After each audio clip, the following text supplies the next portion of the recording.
pessoal, João Vitor Wrobleski, estudante de Psicologia. Sejam todos bem-vindos ao canal Filosofia da Psique. Se você ainda não é inscrito no nosso canal, se inscreve, clique em gostei nos vídeos para nos ajudar a destacar. E hoje vamos falar de um assunto que eu não costumo falar muito a respeito, mas é uma área bem interessante da psicologia, a neuropsicologia. Então, o que é a neuropsicologia? Como o próprio nome já pode dar uma sugestão, a neuropsicologia é o setor da psicologia responsável por estudar mais a fundo o sistema nervoso humano, e mais no aspecto físico mesmo. Então, quando a gente fala em sistema nervoso, logo vem à nossa mente a questão cerebral. Então, nós pensamos de imediato no cérebro.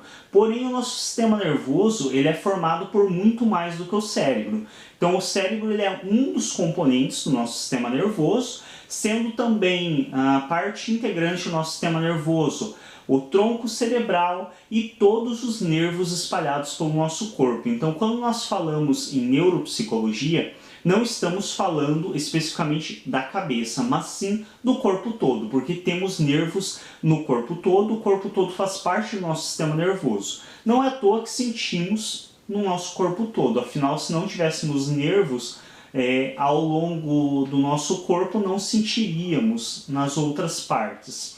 Enfim, para que serve a neuropsicologia? Então, muitas vezes quando a gente fala nesse estudo, na compreensão do funcionamento do sistema nervoso, não se identifica de imediato o uso disso, mas há usos muito práticos e eficientes para a neuropsicologia. Então, a partir desse estudo do corpo humano e do funcionamento nervoso, a neuropsicologia ela consegue estabelecer coisas como, por exemplo, quais setores do nosso cérebro são ativados para determinadas ações cognitivas, quais setores do nosso cérebro são responsáveis por sentir determinadas coisas ou para nos motivar a determinadas ações. E a partir do estudo de tudo isso, a neuropsicologia ela pode, por exemplo, estabelecer exercícios com finalidades práticas para recuperação de funções cognitivas, para desenvolvimento de funções cognitivas específicas. Vamos entender um pouco melhor isso. Então, a primeira coisa, vamos falar um pouco sobre o uso da neuropsicologia para disfenia ou para afasias. Então, nada mais é do que a popular gagueira. E aí nós temos a disfenia, que é a gagueira em si, e temos tipos de afasia, que por mais que a etimologia da palavra signifique sem fala, a afasia não necessariamente é uma completa perda da fala. Muitas vezes são distúrbios da fala. Então, o indivíduo ele se torna incapaz, por exemplo, de pronunciar alguns fonemas, ele apresenta algumas dificuldades e alguns distúrbios na fala.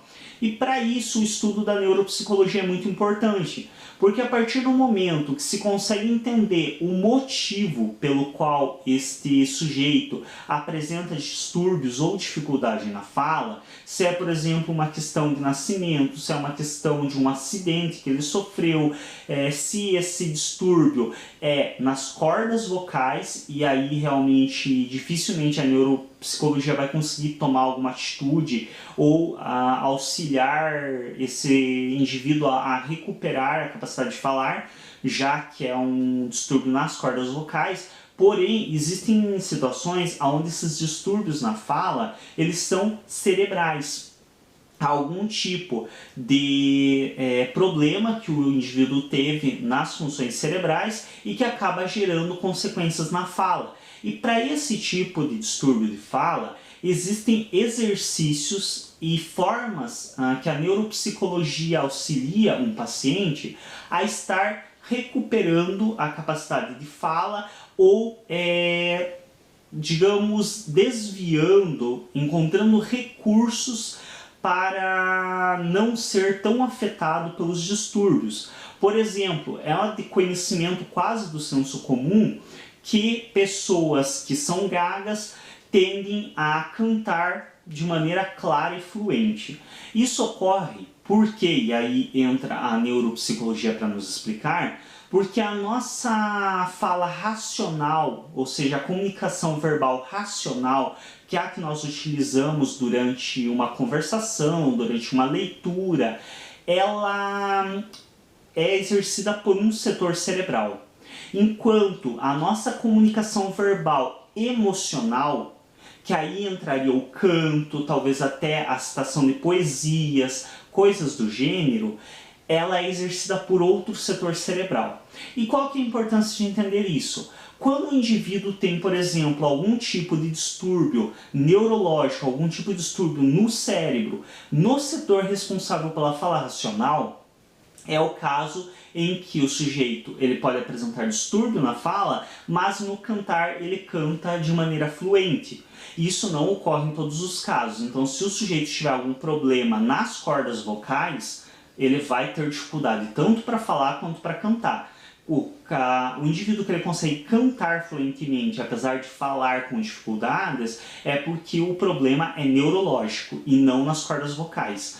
Para esse sujeito que tem um problema neurológico, é possível, através de um treinamento com um neuropsicólogo, ele consegue, por exemplo, desenvolver uma fala entonada, que é quase um canto. E aí muitos podem pensar, mas o sujeito ficar falando, cantando, pode soar estranho, né? De fato, de início, até que essa pessoa, que esse paciente, ele consiga desenvolver um canto, uma fala entonada e não necessariamente um canto, até que ele se treine o suficiente, pode soar estranho de início.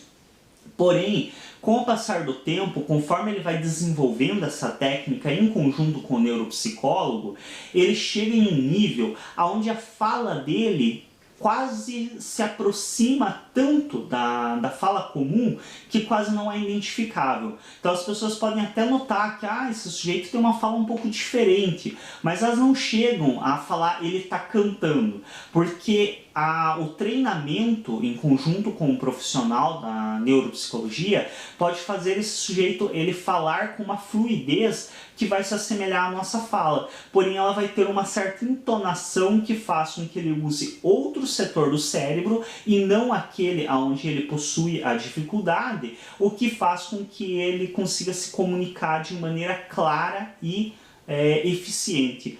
Isso melhora, sem dúvida alguma, a condição de vida e melhora muito as condições psicológicas de uma pessoa, já que a dificuldade na fala, a gagueira, as formas de afasia, nós sabemos que são uma dificuldade não apenas na comunicação, mas na própria socialização, porque às vezes a pessoa acaba sendo um pouco deixada de lado, quando é criança sofre bullying na escola. Então existem várias outras coisas que as dificuldades na fala podem desencadear. E o trabalho do neuropsicólogo conseguindo amenizar ao máximo possível essa dificuldade na fala vai refletir em vários outros setores, melhorando de maneira evidente a qualidade de vida desse paciente.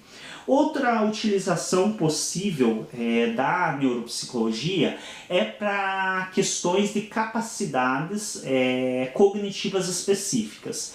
E o que é isso? Por exemplo, eu entrei trabalhar em uma empresa onde eu tenho que decorar números, então eu tenho que decorar sequências numéricas. Vamos ignorar que tipo de emprego seja.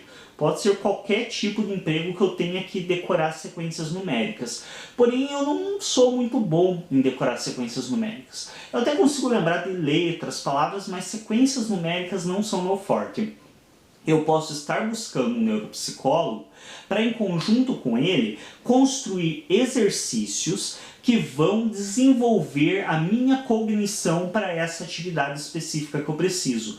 Então existem exercícios e esses exercícios a neuropsicologia desenvolveu a partir do estudo do funcionamento cerebral e do funcionamento nervoso como um todo.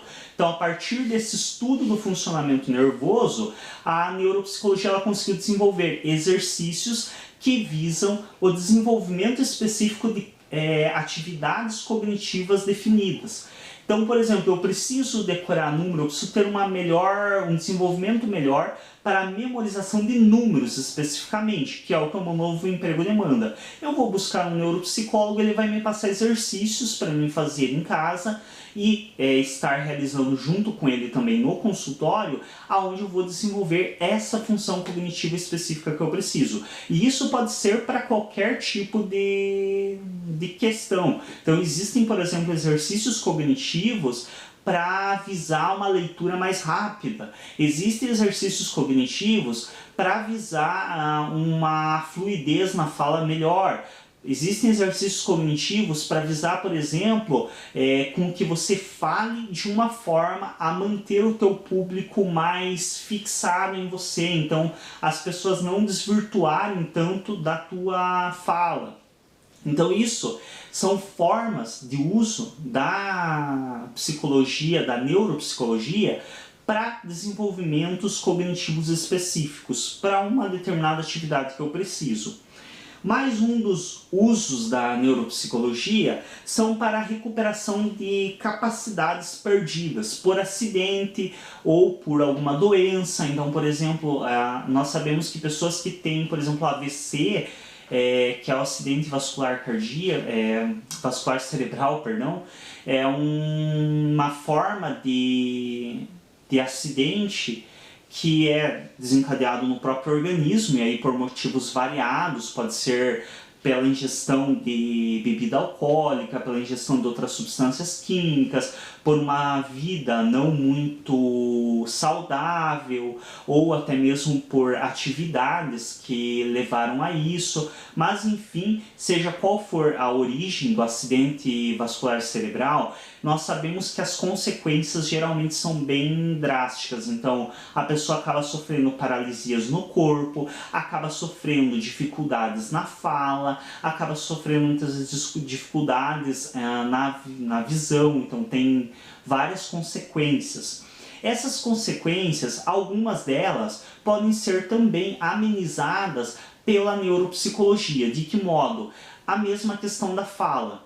Então você tem como estar desenvolvendo outros métodos e estratégias para que esse paciente consiga realizar a atividade por outros meios. Então ele perdeu uma das funções, você consegue desenvolver outras funções que vão dar conta de substituir aquela ou minimamente fazer com que ele possa cumprir aquela função de outro meio, por outros meios. E isso também é um uso da neuropsicologia. Muitos vão me perguntar, eu estou falando da neuropsicologia, por exemplo, em relação a questões da fala.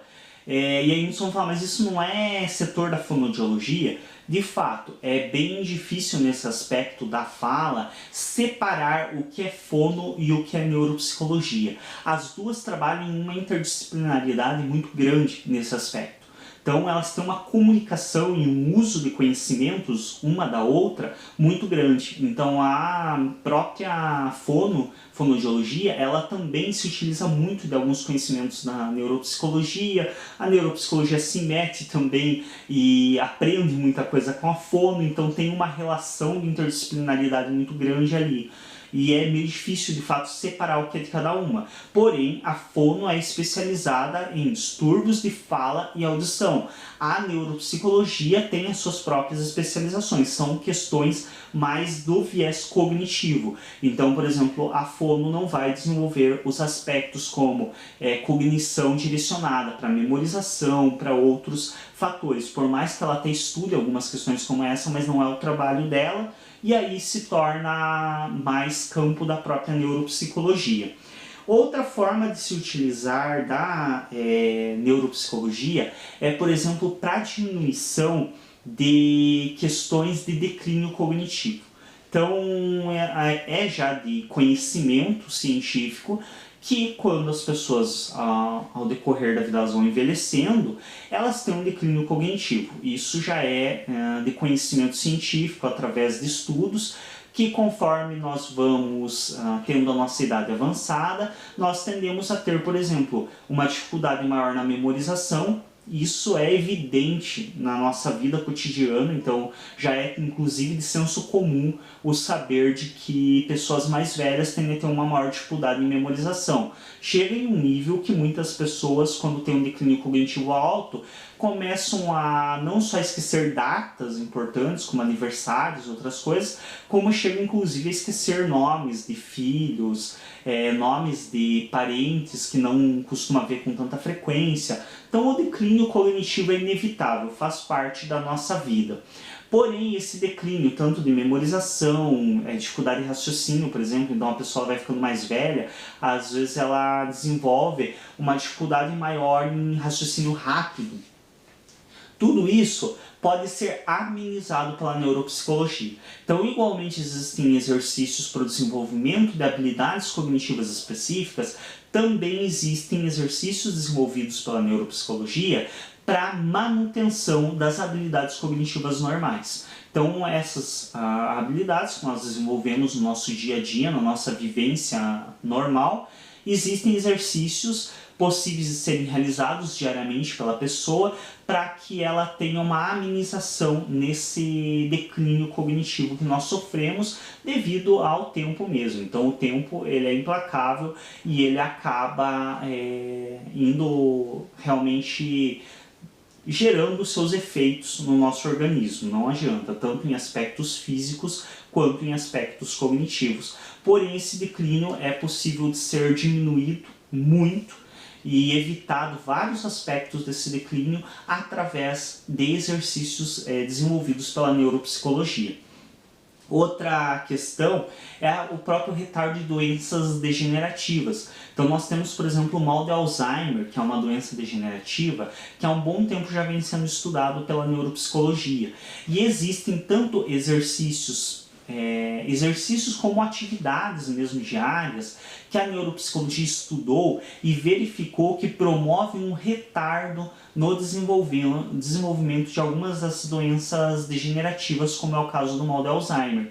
Então existem exercícios, atividades, formas de você agir no seu dia a dia que fazem com que, se você tem uma tendência a ter Alzheimer, você consiga distanciar a manifestação dessa doença. Então isso pode promover, existem, por exemplo, questões que a neuropsicologia estudou que podem fazer com que você retarde o aparecimento de Alzheimer, por exemplo, em 10, 15 anos. E isso, 10, 15 anos, é um tempo gigantesco, então, para você ter o início de uma doença que a gente sabe que gera vários prejuízos, tanto para o paciente quanto para familiares, para pessoas próximas. Então, é mais um dos usos possíveis da neuropsicologia para estar possibilitando esse retardo em doenças degenerativas. Então, para quem sabe que já existem casos na família, que há uma certa possibilidade de ter esse tipo de situação, é bem interessante estar buscando um neuropsicólogo para verificar em conjunto com ele que tipo de atividades no teu dia a dia você pode realizar para evitar o desenvolvimento de doenças como essa. Outra questão importante do estudo da neuropsicologia é para entendimento, a compreensão de questões como o efeito das medicações no cérebro. E aí, por que é importante entender isso? Porque, por exemplo, muitas vezes, e aí o próprio conhecimento da neuropsicologia, então isso não somente para neuropsicólogos, mas para qualquer psicólogo. Então, por exemplo, um paciente pode chegar e se queixar para um psicólogo que ele está sentindo que ele está com um declínio no raciocínio. Então, eu não estou conseguindo raciocinar direito, estou sentindo meu raciocínio meio lento. E aí, se o psicólogo for precipitado, ele pode ignorar fatos como, por exemplo, que existem várias medicações, inclusive medicações comuns do nosso dia a dia, como medicações para dor de cabeça, para outras questões simples do nosso dia a dia, que as pessoas costumam fazer um uso muito maior do que deveriam de algumas dessas medicações, Existem medicações como essa que certas componentes dessa medicação produzem efeito de retardo do raciocínio. Então, se o psicólogo não tivesse conhecimento de neuropsicologia, ele pode se antecipar e acabar muitas vezes diagnosticando coisas que não deveria, pode acabar